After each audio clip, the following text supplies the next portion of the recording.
My name is Rafael, you're watching Rock and Roll Garage, and today I'm going to show you 4 of The Who songs that Geddy Lee, the Rush incredible frontman, loves, and are some of his favorites of all time. But first, please subscribe to the channel, like the video, and leave your comment. Well, we selected these 4 The Who songs that he mentioned it over the decades, and the first one he mentioned it was My Generation, one of the biggest hits, probably the first big hit, right? And Geddy even said once that he believes that John Entwistle's bass line during that song was probably one of the first bass solos in the history of rock and roll music. And he praised this track in an interview with Rolling Stone in 2019 when he chose some of his favorite bass songs. And he mentioned it, this one, and this is what he said. Seriously, a pop song with bass solos, John the Ox Entwistle was arguably the greatest rock and roll bassist of them all. Daring to take the role and sound of the bass guitar, he pushed it out of the murky depths while struggling those amazing chops with his own kind of twang. The Ox's playing was bold and incredibly dexterous. That right hand, seriously. So that's what Geddy said about John Entwistle and My Generation. It was not the only time that he said that, in his opinion, Entwistle was the greatest rock and roll bassist of all time. And this track is from the Who's debut album, released in 1965, and it also had other famous songs like The Ox and The Kids Are Alright. And the curious thing is that Rush used to jam to this song. They used to play this song in the early days of the band when they were rehearsing and etc. Now let's go to the next one, which is Magic Bus. Another great song that Geddy Lee said were some of his favorite of all time by The Who. And he said this in an interview with Sirius XM, Classical Vinyl Influences show back in 2013 that we transcribed. And this is what he said about this track.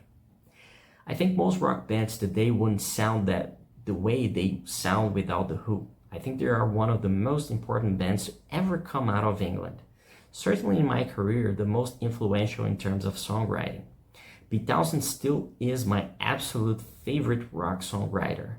Also the most influential in terms of what great rock song should be. I've got the chance to see them a couple of times when I was younger. Roger Daltrey aside, that's a 3-piece. Band, really. Bass, drums, guitar, and vocals. Love that band. So this is what he said about The Who. And as he said, he had the chance to see them live, playing a couple of times when he was not famous yet, when he was just a teenager in Canada. And he's a huge fan of Pete Townshend as a songwriter. He said many times as a songwriter, Pete Townshend is one of his biggest influences. And we move to the third song, which is Won't Get Fooled Again. He chose this track in an interview with Classic Rock in 2020. And when he was asked which tracks were the soundtrack of his life, and he chose Won't Get Fooled Again as the ultimate anthem for him. And he said, maybe the greatest power chords ever recorded. Who invented the power chord? Probably Pete. And in the same interview, he chose the album Who's Next as the greatest record of all time. And he said, and this song is from that album, released in 1971. And he said the album embodies all the best things about rock and roll. And besides Won't Get Fooled Again, for example, that track has Baba O'Reilly, Going Mobile, Bargain, and Behind Blue Eyes. Great, The Who hits. One of the, I think The Who's Next is probably one of their best-selling albums, if not the best-selling one, if I'm not mistaken. And let's go to the final one, which is The Real Me. And this track is from Quadrophenia. He listed this song in a playlist he did for Amazon Music of the 22 songs that inspired him consciously or subconsciously, inspired his bass playing. And he chose The Real Me, which is a track from the classic The Who album, 1973, Quadrophenia. And when he explained why he chose these tracks, which the real me was among them, among this 22 song list. He said, "I chose these songs because I'm such a bass-centric dude. That's all I've been thinking about for the last few years. What is the role of bass in popular music? What I tried to do with my book, The Beautiful Book of Bass, was provide an alternate history of popular music through the point of view of the bass player, from the murky bottom end to the twangy top end. John Entwistle, Chris Squire, they were playing the kind of music I wanted to play. So they were a direct influence on the kind of player I wanted to become.